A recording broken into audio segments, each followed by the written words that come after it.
It's like 4.5 by 5.5 inches, something like that. And it'll be cut with the lines, the dotted lines, on about a 2-degree angle or so that the butterfly will be pushed out from the back. The instructions are to cut the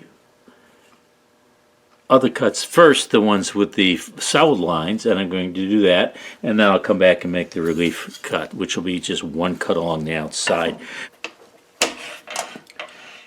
I wouldn't consider this a beginner project for two reasons. One, there's a lot of, it's almost, well, it really is, it's all inside cuts, and some of them are somewhat small and detailed, and cutting on an angle also is going to be something that I wouldn't recommend somebody do it for the first time. So that's, I'm going to call this an advanced beginner or maybe intermediate project. I'll show some of the cutting here. There's not much to see once you've seen scroll saw cutting of this nature. It's repetitive. There's a whole bunch of cuts that are the same, but I'll show a little bit of the cutting of these pieces that are cut out, and then I will come back to you and show you the relief cut. I'm using a number 3 blade on this. Steve used a number 1 on his, but well, first of all, I don't know that I have any number 1 blades. I don't use that very often. And this is Purpleheart. It's pretty hard. Even the 3 is going to have to work a little bit on this. So I may be taking a chance by using a 3 instead of 1, but I don't think so. I think I'll be fine. Okay, all the cuts on the solid lines are made. Now I set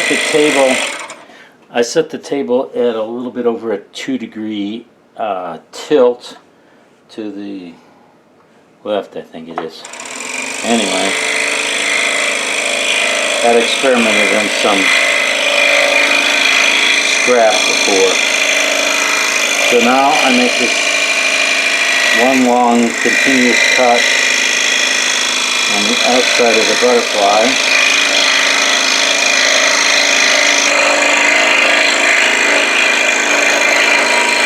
These are mostly gentle curves, not too difficult.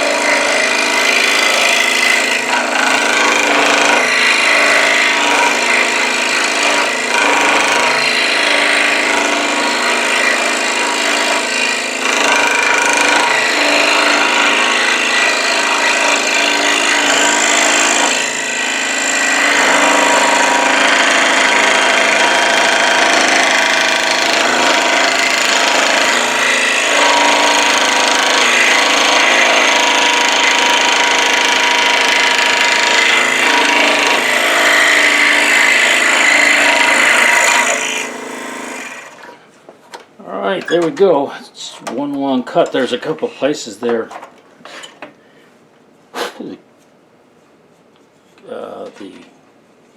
Now, if you pick it up this way, it's going to, butterfly's going to come out. But due to that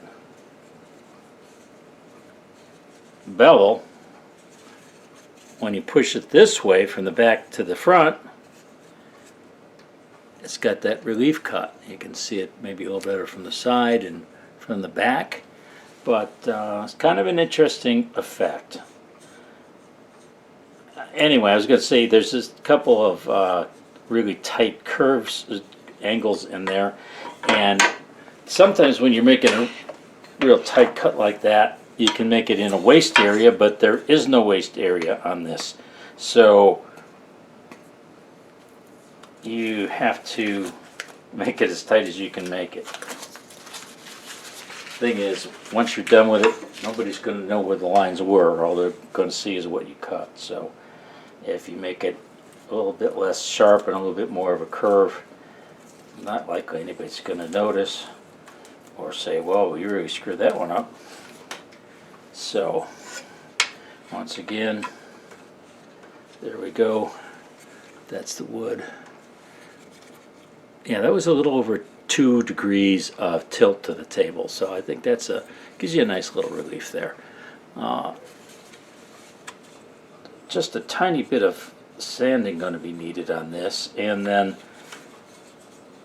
it'll be done, and then we'll need a finish. I'm going to do a spray finish. There's no way in the world I would try to get in all those spots with a brush.